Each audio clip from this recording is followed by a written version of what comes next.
पिछले 50 साल से तिजारत कर रहा हूँ, कारोबार कर रहा हूँ, और यहाँ ट्रेडर्स जो इस वक्त एहतिजाज कर रहे हैं इस 2025-26 के बजट पर, जो निर्मला सीतारमण जी ने पेश किया, जिसकी तायीद उनको अमित शाह और वज़ीर आज़म ने की, होम मिनिस्टर ने भी।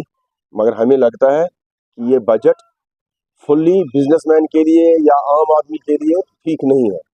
इसमें इन्होंने खासकर 12 लाख का जो इन्होंने बताया, हमने 12 लाख तक कोई टैक्स नहीं लगाया है। इसमें 12 लाख जो है, अगर किसी इंसान की तनख्वाह 12 लाख और 1,000 रुपये है तो उसको 12 लाख पर भी टैक्स चढ़ जाएगा, और जिसको 13 लाख 99,000 और 1,000 ही कम है, मगर वो भी इस जुमरे से छूट पा रहा है। असल में होना चाहिए था कि 12 लाख का टैक्स किसी को नहीं होना चाहिए। 12 लाख तक जिसकी आमदनी है वो टैक्स फ्री था, और इसके अलावा जो आमदनी है उस पर टैक्स लगाना चाहिए था। इससे कोई फ़ायदा नहीं है, इससे ये तो एक धोखा है। इसी तरह से इनको सोलर सिस्टम आम करना चाहिए था। सोलर सिस्टम पर अगर ये ज़्यादा सब्सिडी देंगे, वो सोलर का पावर इनको वापस जाता है, और जो हमारी बिल ज़्यादा बनती है वो ज़ीरो हो जाती, और जिसको ज़रूरत है, जो सोलर सिस्टम पर पावर नहीं खरीद सकता, उसको भी कम बिल आएगी, क्योंकि पावर जनरेट हो जाएगा। इसी तरह इन्होंने छूट दी है बड़ी बड़ी कारों पर, एसयूवी कारों पर, छोटी कारों पर नहीं दी है। जो आम इंसान इस्तेमाल करता है उस कार पर नहीं दी है, एसयूवी कारों पर दी है। उनको हो गया अमीर अमीर तरीन बन रहा है और गरीब गरीब तक होता जा रहा है। इन्होंने बताया हम किताबें बदलेंगे।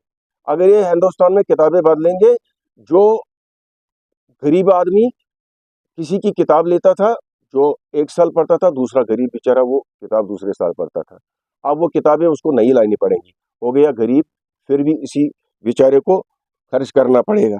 इसी तरह बिला सूद लोन होना चाहिए था। वो कहते हैं हम 10 लाख तक सूद देंगे, 10 लाख तक लोन देंगे, और 11% के इंटरेस्ट के हिसाब से।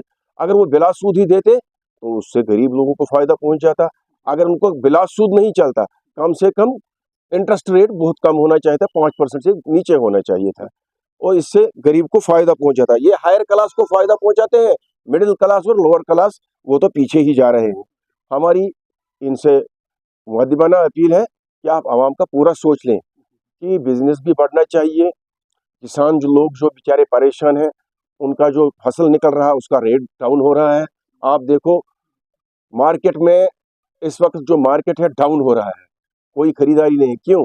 क्योंकि लोगों के पास पैसा ही नहीं है, और जिसके पास पैसा होना चाहिए था, मेवा का पैसा आता था, उसका रेट डाउन किया गया, उसका टैक्स बढ़ाया गया।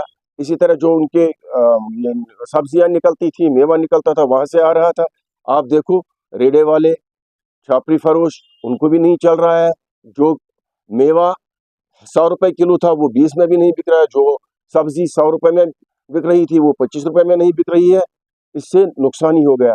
इनको ऐसे इकदाम उठाने चाहिए कि गरीब और मिडिल क्लास ऊपर उठने चाहिए, और जो हायर क्लास है उनकी कोई परवाह ही नहीं है, वो चलते हैं।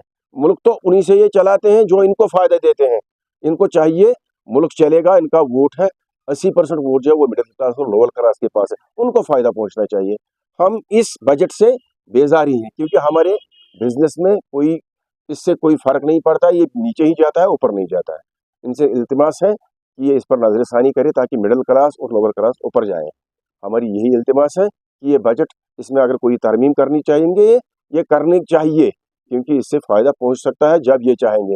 अगर ये बजट थोड़ा बहुत तरमीम गए तो चल ये सेशन चलन, अगर अत गरीबस फायदे वाते, मिडिल क्लासस फायदे वाते, ये सन अपील कि यह गोस तुथ बजट, यह गोस सारे फ्रेंडली बजट गोस बन। गरीब परवरन गोस फायदे वातुन, मिडिल क्लासस गोस फायदे वातुन, बिजनेसमैनस गोस फायदे वातुन, प्रत कस तबकस गोस फायदे वातुन। यह सन अपील।